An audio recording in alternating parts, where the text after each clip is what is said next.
Let's go to the number 19 class in the 2025 recruiting rankings, and that is Florida State. The Noles, of course, still boasting a portal-heavy strategy, but they also putting together a top 20 recruiting class despite only winning 2 games this season.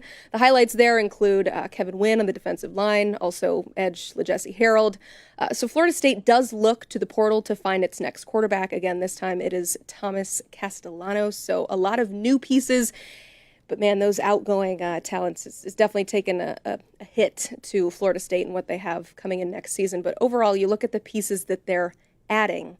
You hope that it leads to more than 2 wins. But what can this group do for the Seminoles this season? I don't know what Florida State's going to look like in 2025. And they're not playing a spring game, so no one's really going to know until is it LSU they open up with? Or no, LSU. No, they're finally done with that series. Alabama. Excuse me, Alabama. I'm getting my week 1 mega game schedule all mixed up. Got some good ones. My big takeaway here on Florida State is they found rebuilding parts, which is what they needed to do in the high school ranks. Florida State was 1-9. All right, they had 10 prospects decommit that finished inside our top 247. I mean, this recruiting class looked dire. Mm-hmm.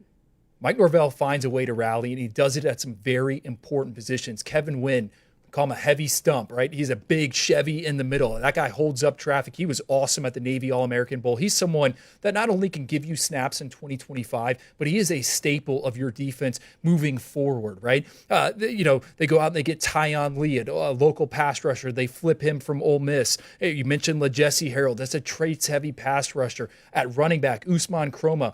Auburn, Georgia wanted this kid. He's our number 3 ranked running back, but he might have the most star power out of all those ball carriers. Catches the ball out of the backfield. Reminds me a little bit of Jeremiah Love there. That is at Notre Dame. So I like how this recruiting class came together. I get it. You're going to see some parts, all right, this 3-star prospect. But I think they found foundational pieces. And for a program that has been so dependent on the transfer portal, I think that kind of caught up to them. Yeah, it worked in 2023. It didn't work in 2024. Well, now at least you got a high school group where, hey, we have a floor. We have a baseline. We can build around this group. So I like how they finished on the recruiting front, not getting enough credit, Mike Norvell. What is it going to look like with Gus Malzahn there and that new offense? I'm not sure. 2025 could be another kind of rebuild, but at least they got some bodies to work with. Solid offseason. It wouldn't be one of those teams you look at if you were trying to give them a letter grade. It wouldn't be an A+, but like a solid B+, marrying up the high school side with the college side. And you think about what they did in the transfer portal, getting really good value. Deuce Robinson was a guy that we had as a former 5-star. You turn on the tape, I'm as convicted in him as any other receiver in the transfer portal and what he can bring. Now, Drew made the point. What's it going to look like with Thomas Castellanos? What's it going to look like with Gus Malzahn? That's the biggest question. But other places, James Williams, they get from Nebraska. This guy, I think, one of the better budding pass rushers in the cycle, 6'7", former JUCO standout. I think only started 1 game last season, had 5 sacks as well. So big fan of him, what they've done. Luke Petagna, they bring over from Wake Forest. You talk about a guy, plug and play, middle of that offense, along with Micah Pettis from Ole Miss. They've done some really good things. So give Florida State, Mike Norvell, and his staff, Derek Ray, the general manager over there, who's been the subject to a lot of criticism.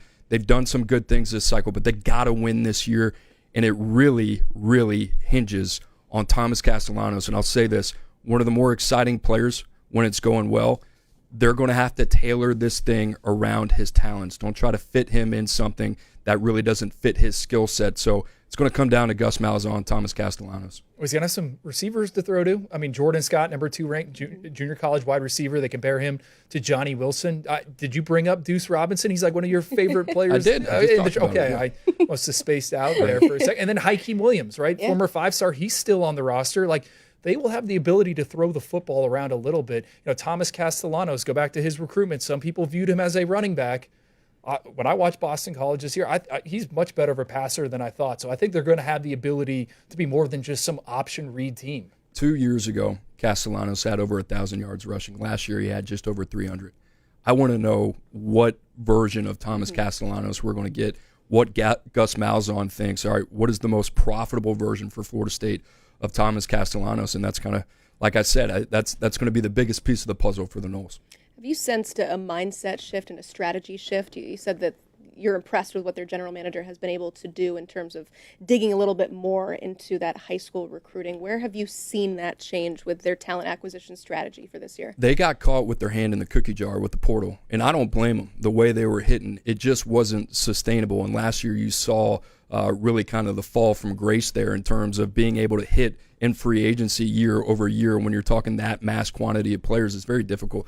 The other thing we don't talk about, teams in the portal have caught up to teams like Florida State and Ole Miss, who had the advantage in the first couple years. You talk about the infrastructure, you talk about the investment in general managers and front offices. You've seen teams like LSU, Texas Tech, these teams now firmly within the top 5 that are not only getting a mass quantity of volume, which I would really kind of label over 15 players, but they're really, really intentional with the type of guys that they're taking as well. So I think Florida State, if you're going to lock in with Mike Norvell and that's your guy, and you're going to say, hey, you know what, we're going to ride out this storm, then I think the thing with him is let's get back to basics. Let's make the Sunshine State a priority, and let's be a factor again on the high school side. And from my perch, I think you have noticed, I think Florida State took the foot off the gas when it came to high school recruiting. It was like, hey, we're doing it in the transfer portal. Mike Norvell made some difficult decisions when it came to his staff. A lot of his lieutenants, guys that had been with him for a long time,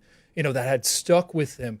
There's new blood in there. And I think most of the coaches in Tallahassee now, the assistants, they realize, hey, we have to recruit. So let's see what they do in 2026, right? Are they going to go star chasing, or are they going to try to find guys that are legitimate NFL talents? That's when Florida State is humming, when they have a bunch of future pros there, all over the field. So we'll see. But I think so far the early returns at this new look Florida State are promising.